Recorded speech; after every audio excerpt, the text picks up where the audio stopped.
You're paying it in this exponential amount of strings that get written on this tape. Each one of them gets simulated by the original machine, which takes how long? Which takes f of n. 4 depends on the maximum number of arrows out of a state. So it's constant, but it could be 4 or 6 or 8. In any case, it's exponential and it's bad. So what we've shown is, well, here's what we have shown, and I'm going to write it down. It's definitely exponential. It's not worse than exponential, right? It's exponential times some linear. So I'm going to make a new class out here called exponential time. And I'm going to write that exponential time contains non-deterministic polynomial time. Because anything you can do in non-deterministic polynomial time, I just showed you can do in exponential time. Right? So that's something else we just figured out now. We still don't know why this is in here, but we'll get to that in a second. Let me stop for questions.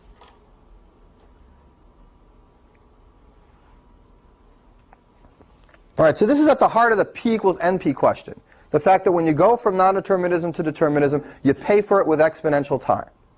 And nobody knows how to do better. It would be great if we knew how to do better. But nobody knows. Questions about this? Yeah, Teresa? What is a time step when you do the first level and then you just have 1? Is that one time step? And then when you're in the second level, do 1, 1. Is that still one time step? No, these are 2 steps. Those are 2 steps. Right. This contains all the possible 2-step computations on the original machine. And we can go this way and this way, or this way and that way. So this represents visiting each one of these places on the computation. And we redo step 1, even though we already did it once. We still have to redo it in level 2 each 3 times for each of the 3 first possibilities. 1, 1, 1, 2, 1, 3. You don't just like copy it. You could store it somewhere and then continue from where you left off. But it wouldn't help the time too much. Because you got to go find it? Or because even if I just counted... You counted that as 1 step rather than 2 the next time. Even if I did that, even if I just counted this as... In fact, I'm really doing that. I'm counting doing this as 1 step. Okay. It's still 4 to the f of n at the end. So if I really counted doing it all the way from the beginning, it would just multiply it all by 4. When you count just the leaves at the bottom, they equal exactly the sum of all the other nodes put together. So including all of them, as opposed to just including the leaves, just doubles this number, but it won't change how bad it is or make it better. Yeah, it's a good question. I mean, there's a technicality there. And I'm really not actually including how much time it takes to get to the bottom. I'm not saying that it takes 2 steps. I just figured it takes 1 step to do this. But really, actually, it's not 4 to the f of n. According to what you're saying, it's really 4 to the f of n times, like, log f of n, the size of this number. And, I mean, it's true. But, I mean, the point is it's bad enough here. We don't have to worry about those details. All right, how much space does this take?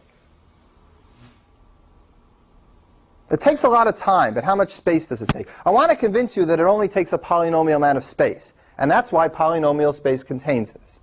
It doesn't take exponential space. Why not?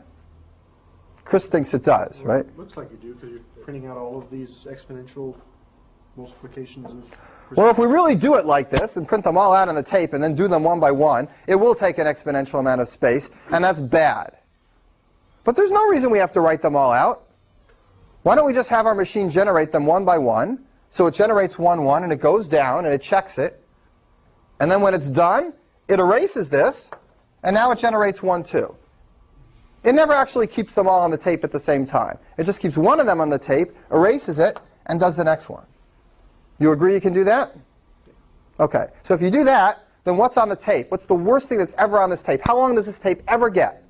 What's the longest thing? Right, it's the longest one. It's just one of these. So the amount of space that ever gets put on the tape is f of n sequences. Actually, each one is kind of long. I mean, by that time, each one is almost f of n, or log f of n long. But it's no worse than f of n times log f of n, or f of n squared. It's certainly polynomial. The trick is not to put all these on the tape when you do it. And that's equivalent, if you think this is too abstract, think about this. That's equivalent to if you're writing, remember that Java program you wrote that did that game with the balls? And you try to figure out a way to play that game so you get the best score? Well, one way to do it is to actually store the whole tree and then look through it. And your computer crashes because there's not enough memory. You get a stack overflow. The other way to do it is to build the tree a branch at a time, storing only the path up to where you're up to, and then backing up and then going forward again, erasing the part that you've gone on. So, I mean, this is completely practical, and people do this all the time. You wouldn't keep all this in the memory. You just do it one at a time and create the one you want next. All right, so that shows that p space contains np. It also shows that exponential time contains np. We already know that np contains p and p space contains p, so now we're almost finished this whole thing. How do you know that exponential time contains p space? Let's talk about that, and then we'll take a break and review our figure. So here's the last enclosure, exponential time containing p space. So that means somebody gives you a deterministic algorithm.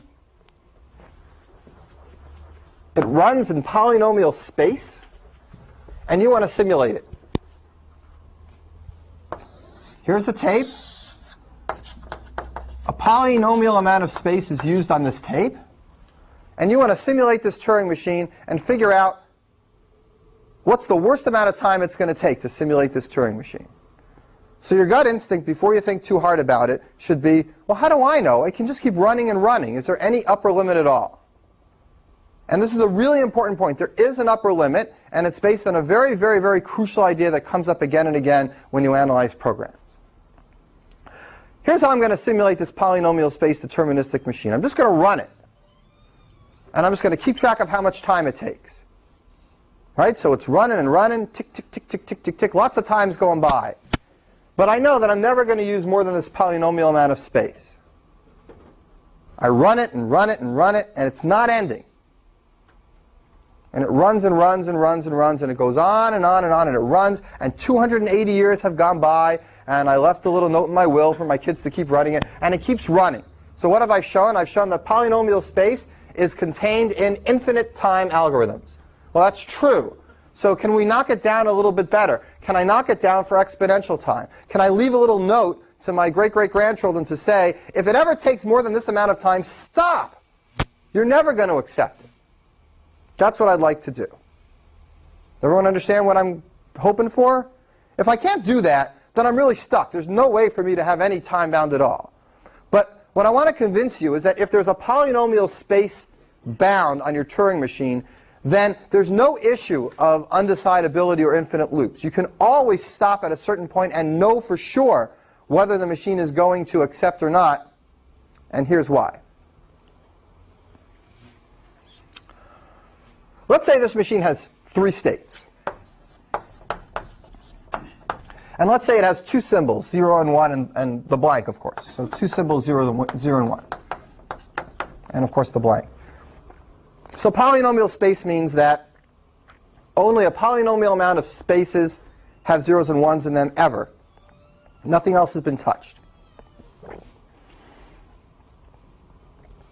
And the head, of course, can be on any of these symbols. So what we're going to talk about for a moment is how many different configurations this machine can have.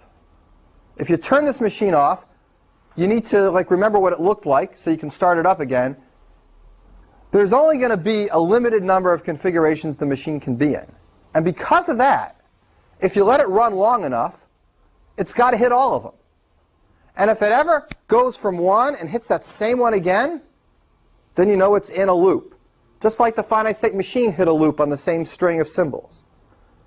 Now this doesn't happen often with Turing machines. If you don't have any space bound, you have no idea if the machine's in a loop because it can keep using new tape cells and the configuration keeps changing and changing. But if you restrict the machine to just using this much space, you've essentially bounded that machine's computation, and it doesn't have an infinite variety anymore. It has a bounded variety. Just not a finite number of computations, but finite relative to the input. So for example, let's say this polynomial space algorithm is n squared. Let's just give it a number. And let's say I put in an input of size 10. That means that I have how many cells here that could possibly be used? 100 cells. Right? 100 useful cells on the machine. I know the machine will never, ever go past 100 cells. I'm guaranteed. I'm given that. Let's figure out how many different configurations this machine has exactly. How many different snapshots of this machine are identifiable?